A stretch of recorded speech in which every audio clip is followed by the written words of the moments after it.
Ladies and gentlemen, this is Coda Jacobs, the crusader and visionary behind a brighter future in wrestling. If you're an honorable and noble public servant like myself, you are listening to the Game Changer Podcast. Ladies and gentlemen, celebrating 5 years as a podcaster, introducing Nate the Great! I hear voices in my head, they counsel me, they understand, they talk to me.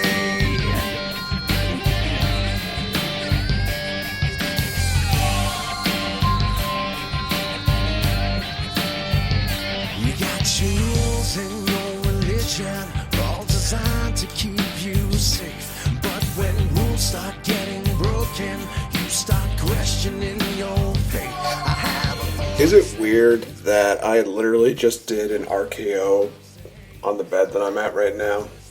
Just because I was listening to Randy Orton's theme music? No, probably not. It's not the weirdest thing I've done. Welcome, ladies and gentlemen, to this edition of the Game Changer Podcast. It is Survivor Series weekend. I am NateFNGreat. What a crazy week of wrestling. Sort of, kind of, maybe not so much. Survivor Series this weekend is all about brand supremacy, the only time where Raw and SmackDown compete head-to-head. We're just completely ignoring the fact that for the last 2 months we were doing Raw and SmackDown stuff all the time. Now we're making it all about the fact that, yes, we're going head-to-head now. Yeah, so much I can really say about that. So much. But I'm going to save that for the ending, where I do my ever so classic discriminate. For those of you that don't know what that is, definitely check out the final Game Changer podcast on Wrestling Radio, and you'll get a preview of that. Now, for those of you that have listened to that, you know what you're kind of in for. But I was asked by a good friend of mine, Mr. Fretz, to do a bit of fantasy booking when it comes to Survivor Series this weekend. And while I do like how he did his, definitely check his out on WrestleMania, on Fretzelmania, as well as on Wrestling Radio. I'm one of those people that usually takes whatever I got and I try to work with that. It's just one of those things that it makes more of a challenge for me. It makes it more fun for me, and it also is one of those things where it's like, wow, you're making, this chicken shit into literally a chicken feast. So that is what I'm going to be basing off of. So, Mr. Fretz, thank you for the suggestion. Liked some of the ideas that you had on the idea for Survivor Series. So, in the words of one of our good friends, Adam Blampier, let me have a go. Alright, so first things first, I do agree with Fretz on one thing. NXT does not need to be involved in Survivor Series. Not consistently. Last year they had a really dominating presence where I think they won 5 matches to 3-2. I might even need to look that up because I know that they were just killing SmackDown and Raw, and no better nail on that coffin than the matchup that had Shayna Baszler beating Becky Lynch and Bayley at the main event of Survivor Series, which in all honesty, it worked out nicely. So, question is, where exactly do you kind of go from here if you can't have if you can't do the whole deal with Survivor Series and you can't do it with NXT? Where do you kind of go from here? I mean, is there anything that you can really do with this? Is there any good that can come out of having this brand supremacy deal? Well, to be honest, yes, there is. The problem is that when there's nothing on the line, they're just doing this just for, kicks and giggles and because that's good shit, pal.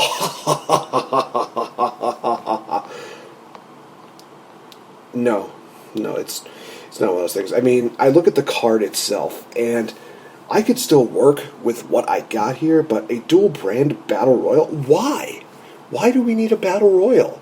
Just to prove that there's a star on there? Unless you're creating a star on this, there's nothing to be gained from having this random matchup on here. Unless maybe you were going to have it be a battle royal that determines who's going to be the final members of Team Raw and Team SmackDown. But nope, you're not going to do that. So, here I'm going to start off with some of the ground rules as well as some of the things that they will be fighting for on the show. Now, first off, I do think that bragging rights are fun, but if that's the only thing they're winning, that seems a little bit like a kick to the dick. So, honestly, I'm going to make it a little bit interesting and put some stipulations with the matches on here, specifically the champions matches, because in all honesty, the champions are the working class of the roster, and they're the reasons why the shows are having ratings. I mean, that's how it's always been for years and years, so make them feel like they have to earn that spot and showcase that they are indeed that showcase. And honestly, how do you do that? Well, you'd have those stipulations, like I said before. So here's how I would have it. For this situation, we have a 1, 2, 3, 4. Okay, so we have 4 champions versus champion matches. Here's how I would kind of book it, is that I would have each of them have a bit of a stipulation, and this would be something where we could bring back that big old wheel, because why not? Now, one champions versus champions match could have a stipulation where the winning champion has to defend the championship, has, basically the whole month off of, title defending and such like that, while the other champion has to defend it every single week for the next month. Basically 4 title defenses. That's crazy. Another one could be for an allotted amount of money. You could have a raise for that. I think that would be actually really cool for them to have that kind of stipulation to it. Another thing that they could be competing for is the possibility of choosing an opponent for the losing team, for the losing, individual that lost the matchup. You could even have it be a deal where they are doing basically a pick your poison night. Like every single week, they have just this deal where they pick the poison, they pick the opponent, they pick the stipulation, they have that kind of deal, just because they're proved that they are the superior champion. Now, the main one that I would have would be, and this is going to be one that I would have for the main event matchup, which would be the Universal Champion Roman Reigns versus Drew McIntyre. I would have it be that the winner of this matchup gets an entire vacation, paid vacation, all the way till Royal Rumble. And that whole 30-day complete clause, it's null and void in this situation. They don't have to worry about defending at all. He's been rewarded for really showcasing his best. Where Drew McIntyre, on the other hand, that already spoiled who I think is going to win that. So Roman Reigns win the matchup. He gets to have an entire deal where he's just on basically his kingdom. He's showing off to the tribe. And Drew McIntyre, he's going to have to defend the championship in the main event of TLC next month. And that's going to be the headline matchup. And maybe Roman Reigns is the guy who picks his opponent. Maybe Roman Reigns is just a guy who just says, I'll let them fight themselves and see what happens. So the main thing that I would really love to have for the majority of this event is that we get to decide how the Royal Rumble is going to shape up. The winning brand gets to have a couple of the high numbers. The last 5 numbers they get to choose. That includes that coveted number 30 spot. Although I would argue that number 27 is more coveted because it's one that's probably produced more Rumble winners than any other number. The losing brand, unfortunately, will have the first 5 numbers, in which you can have maybe the losing person on their team. They have to be number 1. You could build that up. You can definitely showcase the fact that, hey, you lost this matchup for us. This is a punishment for you. You have to be at number 1. Where there's the reward, hey, you won the matchup for us. You're going to be, competing at the number 30 spot or the number 27 spot, whatever you want. Just that kind of deal. So that is kind of like the groundwork that I would have for the for the brand supremacy itself. So now the question is, how in the absolute hell am I going to make this work? So, all right. let's start off with the dual brand battle royal. I assume that this is literally just going to be a matchup where they're just going to be throwing people in there just because they can and blah, blah, blah, blah, blah. Just seems like a bit of a waste. However, maybe it isn't so much of a waste, especially if you're going to make a star out of this. Maybe the winner of this battle royal, I'm enforcing this, they get to choose who they get to fight for their brand's championship at TLC. Winner of this matchup, in all honesty, because of the fact that I really think that he is super talented and he definitely deserves it, Mustafa Ali. He literally wins this matchup because of retribution, but also because I really would love to see Drew McIntyre versus Mustafa Ali in that match. Oh, yes, please. That's a headlining matchup I would love to see. So I've already given away the Roman Reigns-Drew McIntyre deal, so that's kind of how I would book that. The only thing I would probably have in this matchup that would be kind of the highlights of this is definitely having Jimmy and Jay beat down Drew McIntyre. He is literally the Scottish Terminator. You have to literally make him feel like he is that Scottish Terminator again. Maybe it's another situation where Randy Orton comes into this matchup and he costs Drew McIntyre the deal, but I think it makes more sense to have the tribe of Roman Reigns be the one that costs Drew McIntyre this matchup. And in all honesty, this loss on here is not going to hurt Drew McIntyre. In honesty, he's going to find a way to build himself up again. So I don't see any issue with that. So we go into another matchup here, which is going to be the men's match, where we have Team Raw versus Team SmackDown. Team Raw, as I'm recording this, features AJ Styles, Keith Lee, Sheamus, Braun Strowman, and Matt Riddle. Not Riddle, but Matt Riddle. And Team SmackDown consists of Kevin Owens, Jey Uso, King Corbin, Seth Rollins, and Otis. So the question is, who really wins this matchup? Honestly, I'm giving this to Raw and giving the lone survivor spot to Keith Lee. This was a guy who literally showcased everything that he could last year when he was on Team NXT. He deserves a spotlight again. Give him that moment. Give him that spot where literally, maybe you can even have a moment where, Keith Lee is celebrating Roman Reigns before he's getting interviewed. He's backstage. He's looking backstage, and he just kind of gives a nod like, this guy's good. I knew that since last year. Just having that moment there. I just think it'd be kind of good to have a little bit of that rub there. Even though Roman's a heel, he just acknowledges the fact that, he sees talent, and he recognizes it, and he acknowledges it. That's how I would have it. All right, next up we have the Women's Survivor Series matchup, in which we have Team Raw, Nia Jax, Shayna Baszler, Lana, Lacey Evans, and Peyton Royce, taking on Team SmackDown in Bianca Belair, Ruby Riott, Liv Morgan, Bayley, and Natalya. This is where it's going to be interesting, folks, because this is one of those matches where it could kind of go either way, but you kind of also don't want Shayna Baszler to look weak, but you also want to give Nia and Baszler some competition going into the, into possibly the new year, as well as to the future. So that is why I'm making the decision for this, that Nia Jax and Shayna Baszler actually get disqualified in this matchup, and the winners of this match are on Team SmackDown, and it is Natalya and Liv Morgan.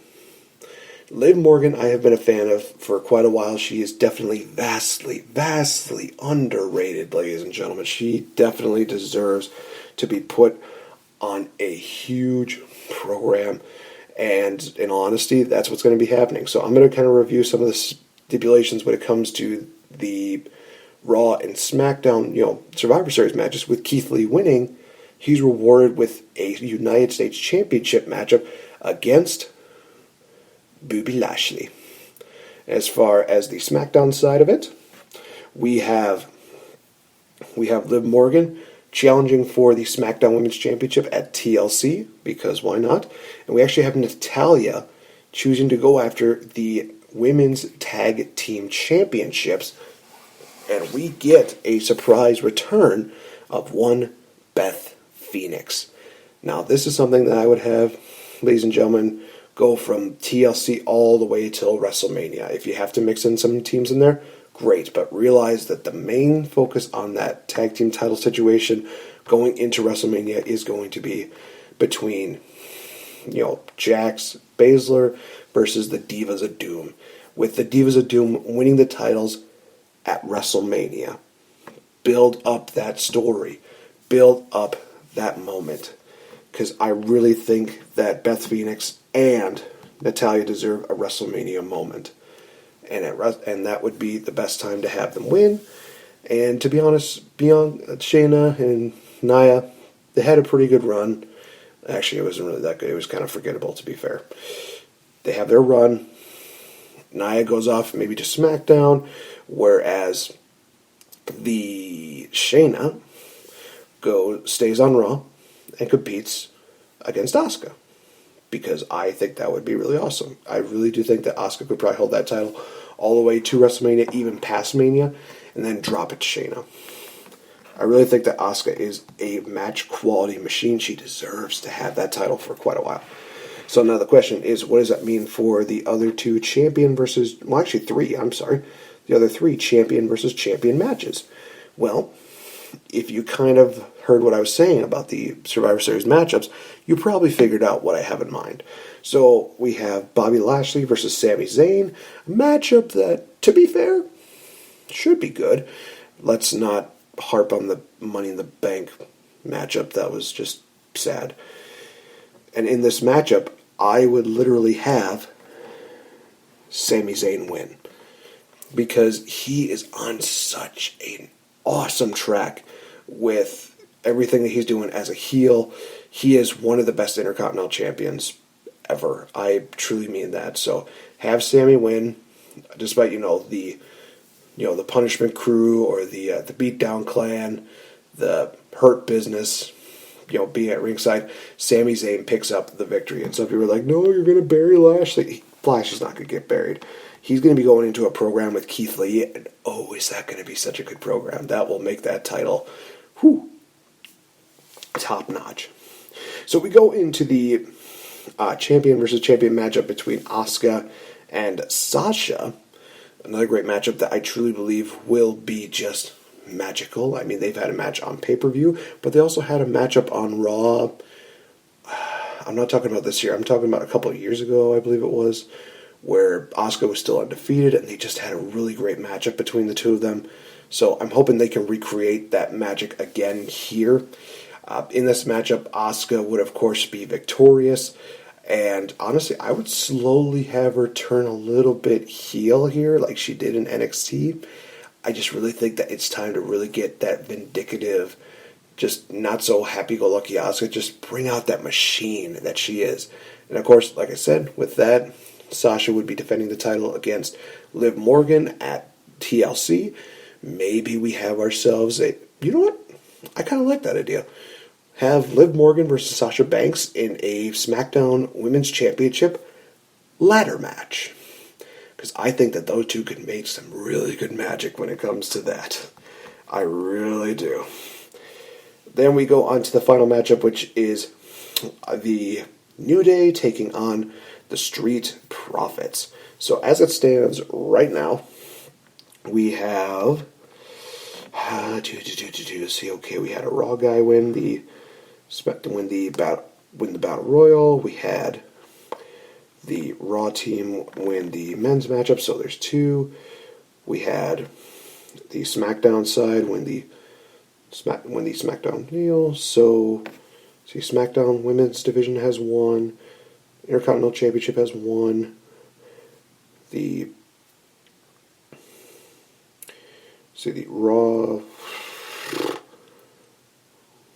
Raw side got the Women's Championship matchup. Sorry, I'm kind of blanking out a little bit here. So just to make it more fun and interesting, I would have the Street Profits pick up the victory here via shenanigans. And to be quite honest, they probably could do something great. And I think that, to be honest, this would be the matchup that I would have the cash reward be in for. Because then the Profits can just start, bejeweling themselves. They just start going over the top, just be like, yeah, we're the greatest tag team champions of the world. We're the richest and blah, blah, blah, that kind of deal. Make them into like the most cocky, arrogant Hollywood prick tag team that you would possibly ever want to just boo. And the New Day would go on to compete, at TLC for the tag team titles, and I would have them drop the titles to the Hurt Business, to be all honest. And I would honestly have it be MVP and Cedric? Yeah. No, I think MVP and Cedric Alexander would be a good team. I really do. So, we get the groundwork, and SmackDown gets the final 5 picks for the Royal Rumble, while Raw will have to deal with the first 5. Like I said, you have the punishments that are laid out for those that have lost, and you kind of have the deals for the ones that have won. Now, of course, this also means that, well, what does that mean for... No, well, actually, no. That actually works out perfectly, because then you could honestly have the losing teams that have the whole deal for the for the SmackDown side. That's for the Raw side. Never mind.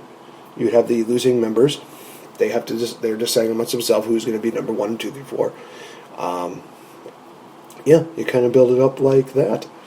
And to be honest, I can't think of a better way to kind of build it up. And if some people are going to be asking me, well, who would you have winning the Royal Rumble next upcoming year? I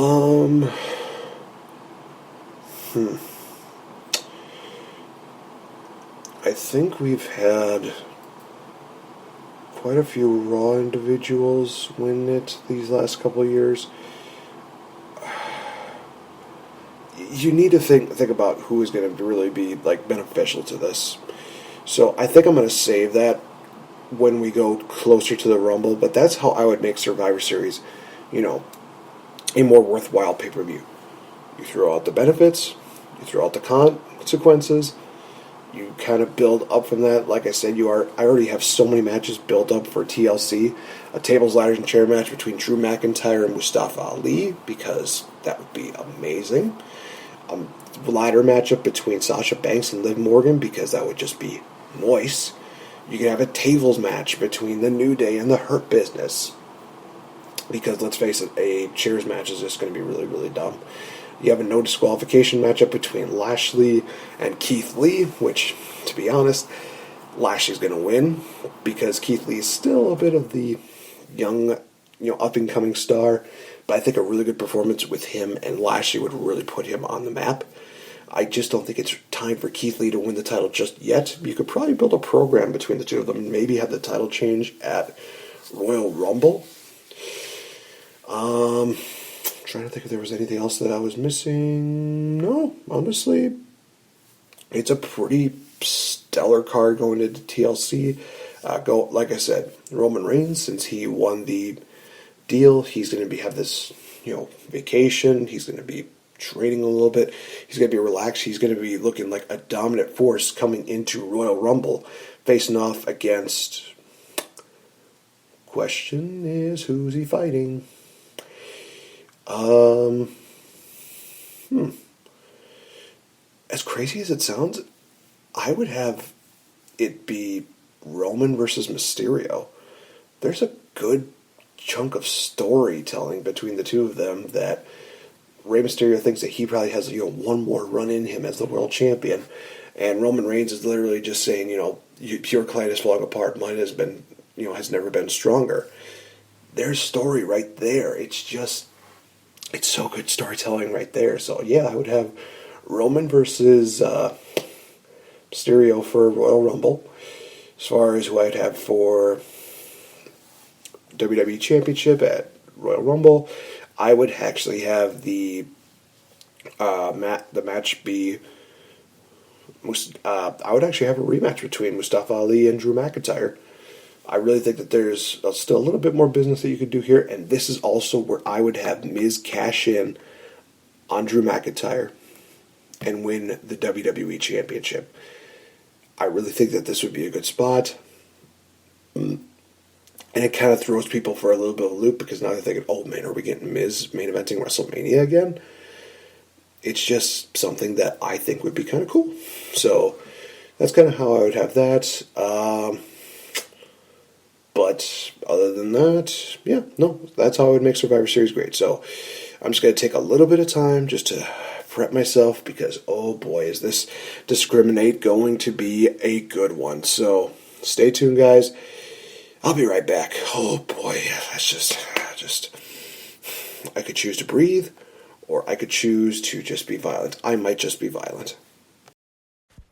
This is the Princess of Pro Wrestling, SoCal Val, inviting you to watch Grown Ass Women TV every Wednesday at 5 p.m. Eastern on YouTube. GAW TV is the ultimate slumber party with me, Lisa Marie Varon, and Mickey James. Plus, special guests like Mick Foley, WWE's Paige, and more. We're live in the YouTube chat room every Wednesday for each episode premiere. So join us, and don't forget to bring a cocktail. Visit GawTV.com for more info. That's GAWTV.com. We'll see you there. Check out the guys over at Eclectic Media Project. They bring you podcasts such as Musically Challenged. Whose podcast is it anyway? Want to hear something interesting? And their newest podcast, Page 3.14 News. Check them out on Podbean and iTunes at Eclectic Media Project, on their website at www.eclecticmediaproject.com. Check them out as they are the home with a little something for almost everyone. I'm Wild. And I'm Randy Fitzsimmons, and this is the Game Changer Podcast. Pew, pew. Pew, pew.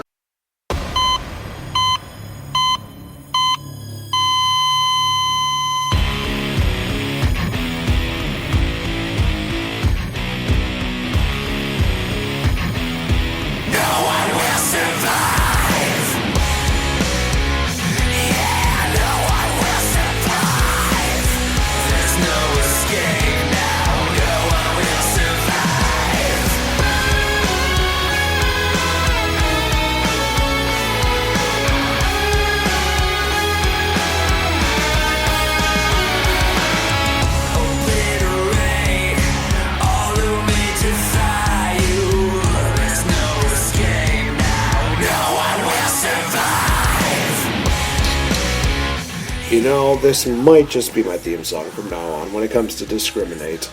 Welcome back to the Game Changer Podcast, ladies and gentlemen. I am NateFNGreat. Hopefully you've been enjoying this edition of the Game Changer Podcast, a bit of a Survivor Series weekend preview as well as fantasy booking.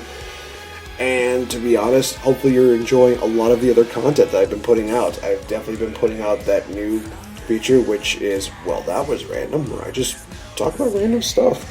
So far I've been talking about remakes, I talked about the Social Dilemma deal that was on Netflix, just a lot of crazy stuff, and I may just take some suggestions, you guys, because I really do want to know what you guys would love for me to talk about, whether it's just something random or it's something that you really want me to take, very good precedent on. So I think I'm going to start doing that starting this upcoming week to hear your voice.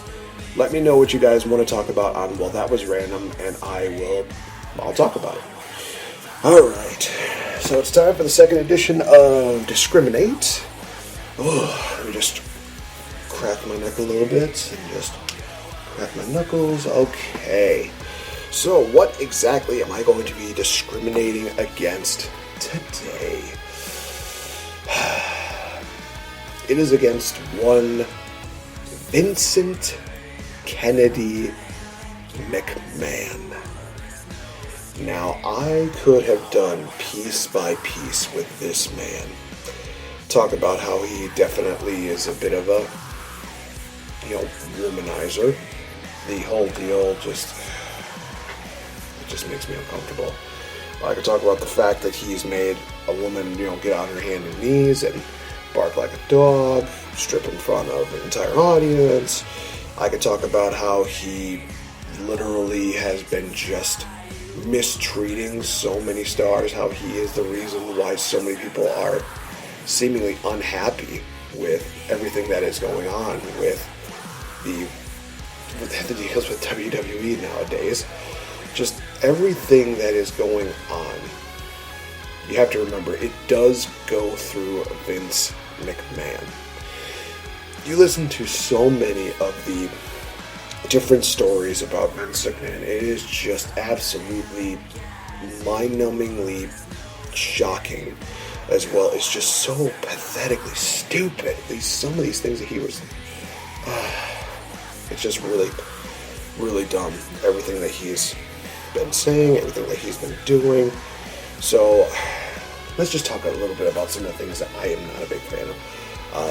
Maybe I'm not a fan of the fact that he seems to put some of his workers in harm's way. One of the most, probably the best examples, or worst examples, I should say, is CM Punk. He's talked about how he's had, surgeries on, surgery on his eye, on his knee, on his elbow, and basically they're just saying, basically Vince is just either talking to the doctor or he's just deciding, well, you're gonna be coming back to compete, you're gonna be doing this. Like, what? No, this is no, I'm not ready to come back. Well, you need to come back, we need you back. It's like, why would you do this, Vince? Why would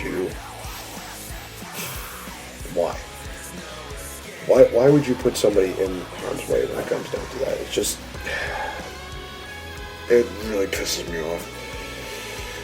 Another thing is certain characters that he wants for people. The whole thing with Luke Harper, where basically he was just saying to him, I'm pissed off about you not having a southern accent, pal. Really? You're going to be that petty about that shit? Seriously? No. Just let him be him. Let him, have fun with his character. And if it's obviously not working, then pull the plug on him. But don't expect him to do every single thing that you tell him to. That's like everything you were doing with Jon Moxley. Moxley had so many things that he was just not a fan of. Promos about a pooper scooper, something that was so horrendous about Roman Reigns' leukemia that he literally has only told Chris Jericho and probably his own wife about this. Just going so far with that, where it's like, why do you need to stretch that limit? You don't need to, especially on certain real life situations. You don't need to, do that to garner heel heat. You can do that through a natural flow of things. Adam Blampier literally did a rebooking of the Dean Ambrose heel turn, and he made it so it's not a situation where, taking shots at Roman all the time, or bringing up that constant, bring up a constant real life deal that should not have been brought up right to begin with. But it also created one of the most memorable moments in all of wrestling. Literally, Roman talks about his leukemia at the start of the night, and Dean Ambrose turns heel at the end of the night. And that line of, not tonight of all nights.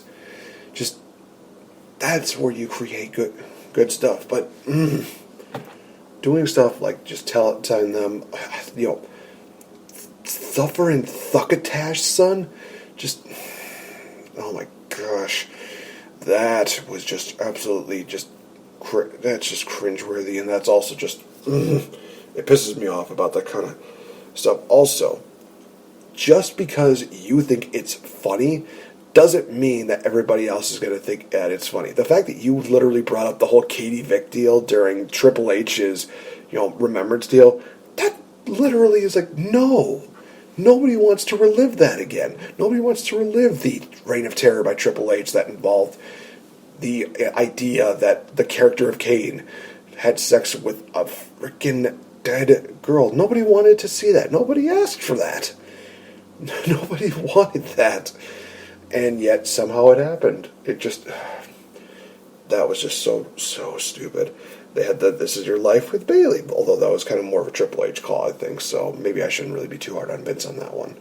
But just so many things where he has to have it his way, and, I guess here's an example. The Ultimate Deletion with Matt Hardy and Bray Wyatt. That was a really good cinematic matchup. I enjoyed it for what it was worth. We had, appearances by Brother Nero, Senor Benjamin, just a lot of these really kooky, wild antics that made, Matt Hardy's broken gimmick absolutely fun. And Vince McMahon was just like, well, I don't get it. It's like, that's fine. You don't have to get it, but you can get the fact that people are getting behind it. People are enjoying it. Why can't you let people enjoy it? Well, they have to earn it. And let's talk about this. Almost 2 years ago now, we had the entire McMahon family come out and say that we want to give the people what they want. We want to give you fans what you want. Okay, this is kind of one of those things where it's like, I'll believe it when I see it. About maybe a week or two later, this is not what we want. This is dumb. The fact that there are people that are getting fired left and right because either they're trying to, give Vince McMahon a different idea, or they're not a complete yes man to Vince McMahon. The whole deal where just the people are getting fired left and right without any kind of explanation, or even when they have signed on for multi-year contracts, and literally the next day you're saying, well, sorry, we gotta do budget cuts. Best of luck in your future endeavors. It's like, no. This is what irritates me about Vince McMahon. And the whole thing, honestly, with Zelina Vega is one of those things where I feel like it's the last straw. The fact that I have tried to look at so many positives that come with WWE, and to be honest, when it's on screen, on camera, there have been a lot of moments where I could look and say, okay, this is really great. One of the things from this year that I thought was awesome was Drew McIntyre winning the WWE Championship. Him winning the Rumble, winning the title, his feud with Lesnar was honestly one of the highlights of this year. And I loved it. Then they had Drew McIntyre be a champion, and he was doing everything he could to ensure that he was going to be a champion that people were going to be proud of. And yet, there's all that can be overshadowed because of all the stupid things that Vince McMahon wants to do. He wants to do this wild card rule. He wants to do this deal where champions can just be converged over. He wants to do this deal where he thinks that he doesn't get Asuka because of the fact that she's vastly entertaining, more entertaining than he could understand, and probably more entertaining than Vince McMahon has in his little finger. Asuka has that in her entire body. Yes, I get it. Vince McMahon is getting up in age, and he's trying to make the best of this situation. I understand that. But the fact of the matter is that Vince McMahon is one of those individuals that I am having so much of a hard time of gaining any respect for because of everything that has been going down. All the backstage stuff that has been going on, whether it's about the steroids deal, whether it's about women who have been harassed, whether it's been men who have been bullied, whether it's been people who have just been mistreated behind the scenes and just not been taken care of. The whole fact that WWE backstage locker room is starting to go into a union mode is, all honesty, not a shock to me, because if you literally are saying, well, they're independent contractors. I can't even say the word. I'm so pissed off about this whole deal. The fact that they're independent contractors, and literally it's one of those things where it's like, okay, that's great, but they still have to find different ways in order for them to just, they literally have to find their own health benefits. Oh, no, we have a good health benefit here. Yeah, sure. Ask CM Punk about that, where literally the guy was like, oh, you're feeling sick? Well, here's a Z-Pack. Doing that left and right. Oh, you're not feeling too well? Here's some steroid. No, that is not how you conduct a business. If you're going to have that, you might as well have them have health insurance. If your health insurance is not working, they need to get their own health insurance, or company needs to provide a better health plan for them. They need to provide benefits for them, because here's the thing about it. I already said something like this. When it comes to independent contractors, I see them more as like a seasonal deal, whether it's something that they do for specific jobs, whether they're just doing it for a certain period of time, that's one thing. But if they're literally doing this night in, night out for almost 300 plus days, they deserve to have more respect and more benefits and be treated better. They should be treated like human beings, damn it. They shouldn't be treated like secondhand mules. They should not be treated like animals. No, they should be treated like human beings. They should be treated well, and they should be given the respect that they rightfully deserve, and that is every individual. Now, granted, there are some people that definitely do not deserve that kind of deal. Del Rio. Excuse me. But that being said, there are individuals who definitely deserve to be treated a lot better. I mean, so many people who have, indeed, like I said, like so many people have said, have worked their ass off, and they have shown that they could shine, whether it's on the independent scene or whether it is in a different company. They are showing that they can shine, they can be stars. And you know what happens? If they know that they can be stars, and they know that in the company they're at right now, that they are not being treated that way, they're going to try and find another place that will treat them well. And to be honest, when they're treated well, then they're going to help build up the company. I mean, Cody Rhodes, he could have been the world champion a long time ago, but he's not. He could have been TNT champion for like years, but he's not. He put that belt on frickin' Brody Lee, as well as Darby Allin. He's making stars. Now, granted, there were some times where I think he probably could have lost the belt, but at the same time, he's one of those individuals who is helping make stars, and he's treating people well, and he's being safe around them. He's making sure that everything's going on. Tony Khan does not strike me as an individual, and I have not heard anything from anybody who has said that Tony Khan does not, respect the individuals the way that. From what I've been seeing, Tony Khan is one of those individuals who literally, he comes in during press releases, but he focuses on the business end of it. I don't see him doing too much in the way of the wrestling part of it, because he knows that he picked a good group of people to help him with that. He knows that if he literally is going to be talking about the business end of things, that his company is not going to be sinking. With Vince McMahon, he feels like, well, I have to do this because otherwise the ship is sinking. How do you know that? How do you know that unless you give people a chance? Guys like Triple H, Road Dogg, and so many others have literally been making NXT grow, and they have been making it really good watch TV. Now, is it going to be reaching millions of viewers? No, because the problem is that they're literally on they are literally on Wednesday, which a lot of people don't usually watch too much in the way wrestling on Wednesday night. And granted, people might be saying, well, Monday's not any better because of football.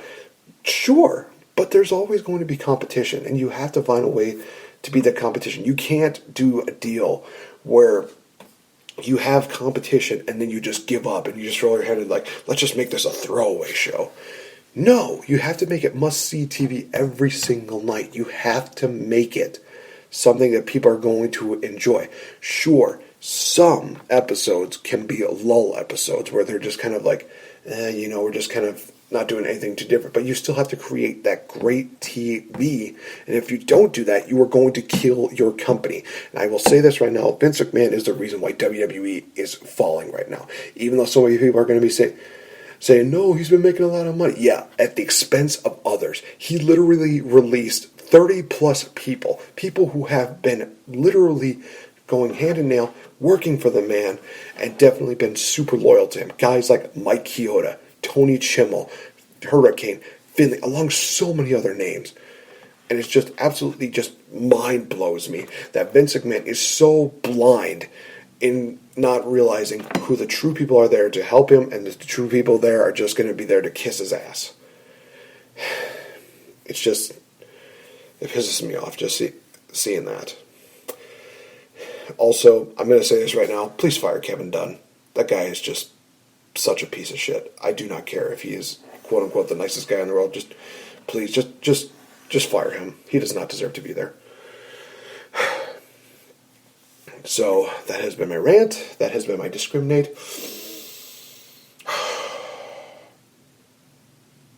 I think I'm good. So hopefully people who have been offended by this have not been too offended. But for those that have been offended by it, I hope that this is going to be one of those things that's an eye-opener for you guys. So with that being said, I've been NateFNGreat. Send all your hate at RealFNGame to me on Twitter, at NateFNGreat on the Instagram. And yeah, I will be back for another episode next week. Definitely tune into some of the great episodes that are going to be within the forthcoming months, including a special interview with one DFDC, another interview that will be coming up with the one and only Slack, And there may, in fact, be a little bit of a reunion coming in the forthcoming weeks. So definitely stay tuned to that, you guys. Also, shout out goes out to the Rant Foundation. I know that they mentioned that they're going to be on hiatus for a while. Totally understandable. This is going to be a crazy time right now, and I'm hoping that come 2021, it's a better year for you guys. Ant, Issa, Phil, you guys are amazing. Keep up the amazing work. Everybody over at Wrestle Addict Radio, Zach, Will, Ricky, Kate, Mance, my brother Fretz. Keep up the amazing work. Those wrestling gals, Krista, WBR, keep up the amazing work as well. Ruthless Aggression Pod, the greatest trio that I'll probably ever listen to. Keep up the amazing work. Apron Bump, keep up the amazing work. I could literally go on and on of like so many great people that, you know, I've either worked with or I've talked to. Just everybody who's in the wrestling community, you guys, I love talking to you guys. I love meeting up with you guys. You make everything better. So I want to say thank you, especially when we're coming up to Thanksgiving, where we are looking back at some of the things that we are at least thankful for when it comes to this year. It's been a bit of a rough year, but it is going to be a year where we're going to be talking about a lot of positives. So thank you guys so much for tuning in. I will see you guys on the next episode. This has been the Game Changer Podcast, reminding you to stay safe, stay strong. You can make a difference one day at a time. Have a good one.